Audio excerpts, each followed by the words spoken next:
and welcome back to my channel. So in this video I'm going to talk about my OCD, my experience with it,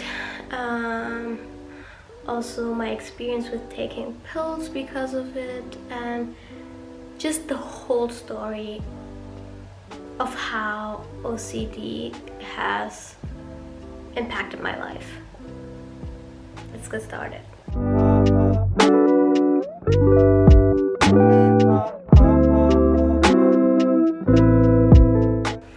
So, okay, this all began actually when I was 8, so maybe in 3rd grade, yeah, something like that, and I threw up.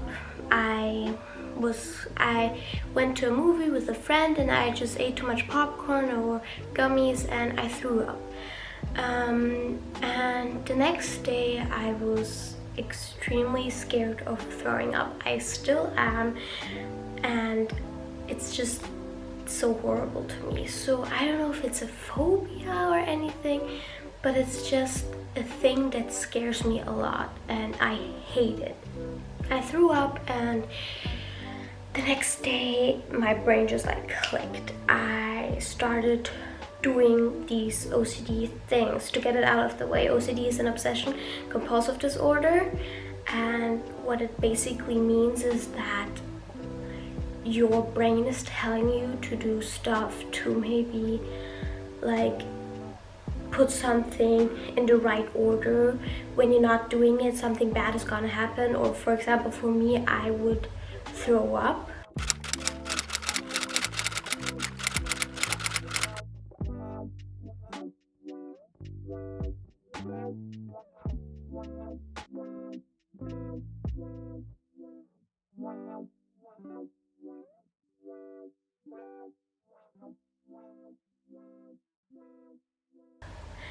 Because it's like threatening me in that way that I need to have it in that order or I will be anxious and just really, yeah, just anxious. So for some people, they don't get it. I would not throw up. It's just the thing that my brain tells me, and I believe it because I trained my brain to that, and now I need to train it out of that. But let's keep on with the storyline here. So I threw up, and the next day I changed everything. I changed my diet, I changed my mindset. Like, it changed so quickly, and my parents didn't know what was wrong with me. You know, I was taking so much time writing because I needed to have it in perfect line. I would erase it and erase it till my brain, my OCD, was fine with how it looked. I would need like 2 hours for maybe like 5 sentences or like 10 sentences because it needed to be perfect or I would throw up. That was like always this threat that I would throw up, and I tell you, I still have it like that, and I'm so afraid of it. It seems ridiculous to some people because normal people have it in their brains that doesn't make sense, that if I don't have it in that order, that has nothing to do with throwing up. But in my brain, it doesn't make sense. It just makes sense in my brain that could happen, and I'm scared of it. So, okay, oh my god, I always go away from a storyline. So I changed everything. I lost a lot of weight because I wasn't eating any sweets anymore and nothing salty like pretzels, and I lost weight, and my parents were getting really worried about me, what was wrong with me. You know, we had no idea what was going on, and there were sleepless nights, and there was a lot of times where it was a hard time for us. I mean, dealing with something like this and you don't know what it is hard for my parents and for me.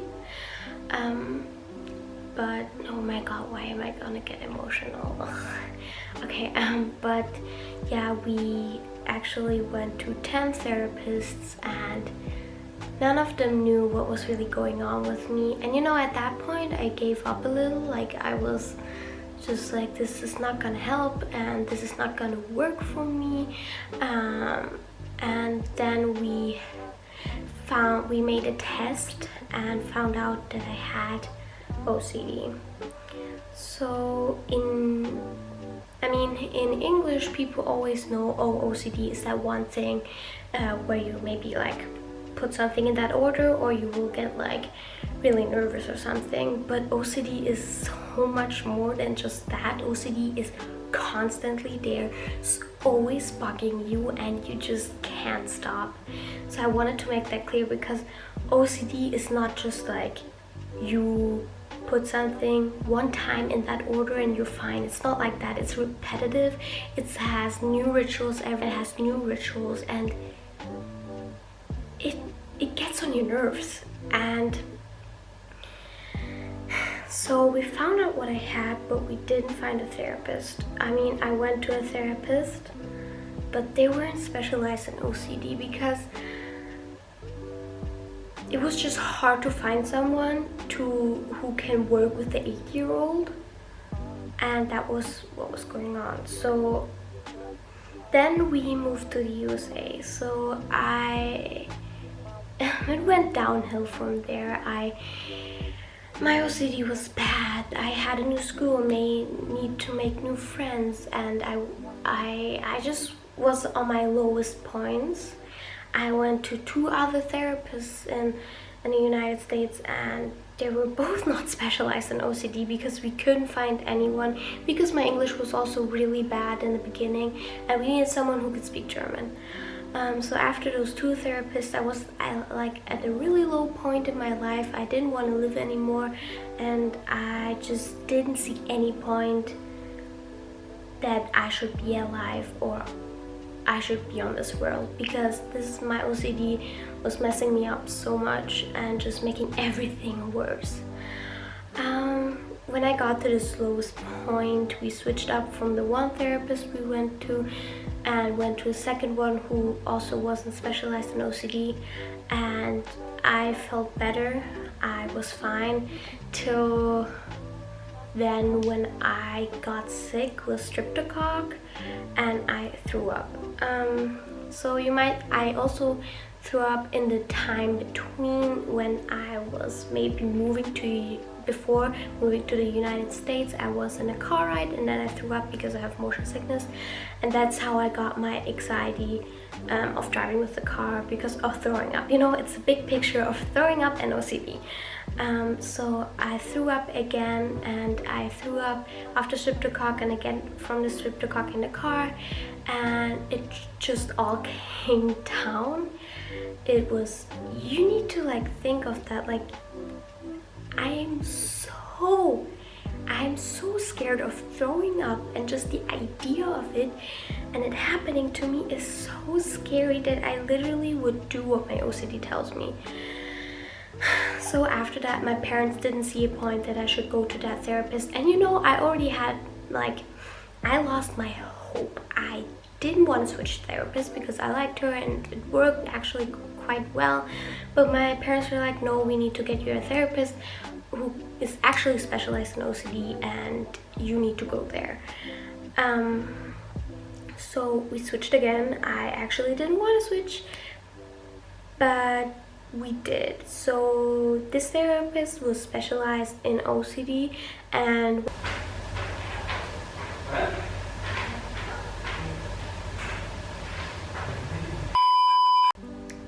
okay, where was I? So I went to her with already like low expectations because I was like, it doesn't make sense to switch again. Excuse me, my family is like so loud. Wait a second. Oh, I was sitting on my feet. Okay, back to the story. So we made an appointment with this therapist because my English was good enough that I could talk to her, and she also spoke a little German.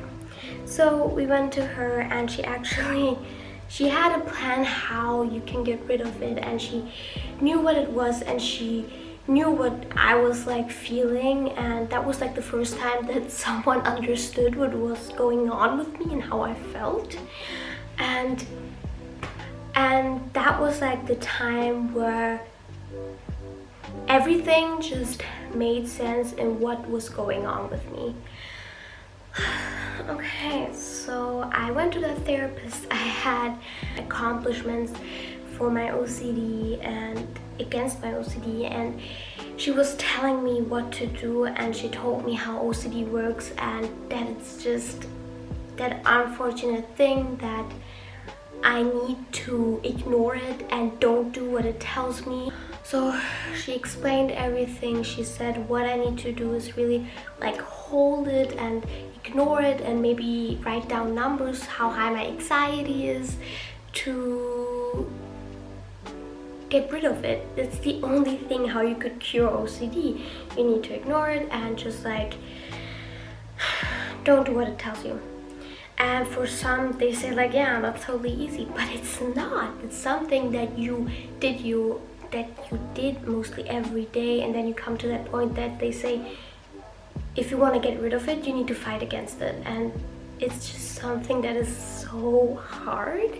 I moved to Italy now, and I also found a new therapist who specialized in OCD, and she speaks English, and I'm working on stuff where I always talk with her that I need to resist that anxiety till it goes away, because anxiety will go away if you resist it. And I made actually really good steps forward against my OCD, and she believes that I can get rid of it, and I hope so too. I mean, I don't know.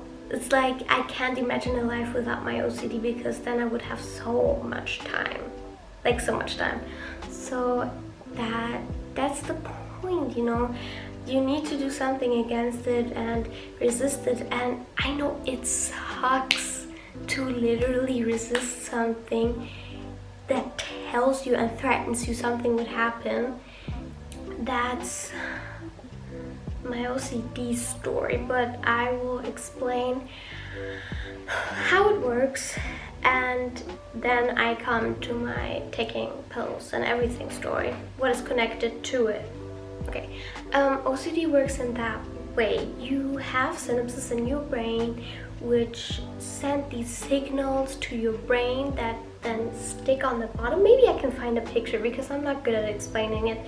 And they mostly stick at the bottom and then go back up. So the stick on the bottom is actually you realizing the reality, and that paper position and something bad is gonna happen have no connection. So for the OCD part is that this synapse is not even sticking down, but it's going right back up. So there is like this thought that this has something to do with that. And this is how OCD literally works. And so that's what also happened with me with like car rides, you know. I didn't want to ride in a car because I didn't want to throw up. And I don't know how much longer I'm gonna have it, because I have it now for 7 years. That's how it literally works, and it makes me a little mad why it's so bad, and why it's so hard to resist. But then we come to my pill story, story, okay? So I take sertraline and I take risperidone, which of both, I think the sertraline, I'm not really sure, but the sertraline is here to help the synapse stick to the bottom. And it's not like you take a lot of it and it just sticks. No, you need to work with it, that it actually works. You know, the brain is kind of, so you need to work with it, that it works. And the risperidone is also something to do with that, but also like just being more like quiet and not nervous, that I'm not getting a panic attack as easily, because I do get panic attacks and it's just not good. So I take those pills in the morning and in the evening, and I took them now for 3 years, maybe. But I mean, I just got used to it. But this video is extremely long, but I just really wanted to make this video. That it's people with OCD, they don't have all that same experience as I did. I'm not saying that people with OCD have the same thing that I have. Maybe other people have even harder OCD rituals or easier ones, and you know, everyone is different and everyone has a different, and this is just the way how I have it. And you know, I just wanted to make this video to really like help some other people who have it, to let them know that they're not the only one, that you are made to be on this world, and don't let OCD take your life. Always think positive, and I know that's hard to think positive in these hard times when OCD hits someone. For me, for example, in quarantine it was really bad because I was just at home and constantly doing OCD stuff. But you know, I just wanted to let you know. Also, if you knew and you didn't know that about OCD, thank you for watching this far. And yeah, I just wanted to tell you that, guys. Now I'm really sweaty, but that is actually my OCD story. So yeah, thank you so much for watching this video. If you liked it, give it a thumbs up and comment something down below, and subscribe to my channel if you want to. I make lifestyle videos, so subscribe to my channel if you want to, and click the bell if you can't remember that I upload every single Saturday. And yeah, thank you so much for watching this video. I love you. Bye.